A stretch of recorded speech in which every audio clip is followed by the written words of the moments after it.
Hava limanından, aeroportdan şəhərə gələn taksilərlə bağlı son günlərdə xoşagəlməyən məlumatlar yayılır, yeni qaydalar qoymağa çalışırlar. Orada müəyyən tip, qrup taksilərə icazə verilir ki, sərnişin daşıması ilə məşğul olsunlar.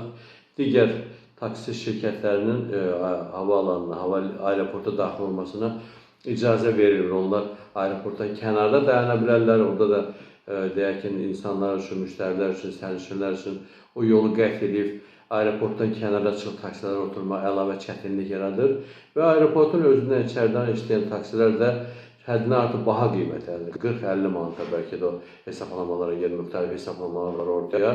Hesab edir ki, bu ədalətsiz bir qərardır, düzgün qərar deyil. Nə dövlətin maraqlarına bu cavab vermir, nə həmin o taksilərin üzvlərinin maraqlarına cavab vermir. Yəni, belə baxanda bu cür qiymətə insanlar çalışacaq ki, taksilərə oturmasınlar. 100 nəfər taksiyə oturasıysa 10 nəfər oturacaqdır. 10 nəfərdən müəyyən məbləğ qazanc əldə etməkdən 100 nəfərdən daha çox qazanc əldə etmək olar.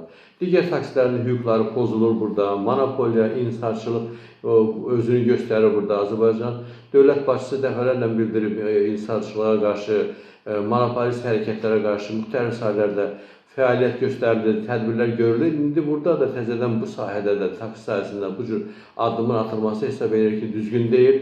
Azərbaycanda müəyyən qurumlar, insan haqları ilə bağlı qurumlar bununla bağlı etirazlarını bildirdilər, müəyyən bir yoxlama da keçirdilər, nəzarət məsələni nəzərdən keçirdilər və haqsız olduğunu göstərdilər ki, ən azından Azərbaycan konstitusiyasına uyğun deyil. Azərbaycan konstitusiyasından insanların hüquqları pozulur. Həm işçilərin hüquqları pozulur, eyni zamanda bu xidmətdən istifadə edənlərin hüquqları pozulur. Ona görə də hesab edirik ki, dərhal bu məsələyə xüsusi diqqət yetirilməlidir və bu əyinti aradan qaldırılmalıdır.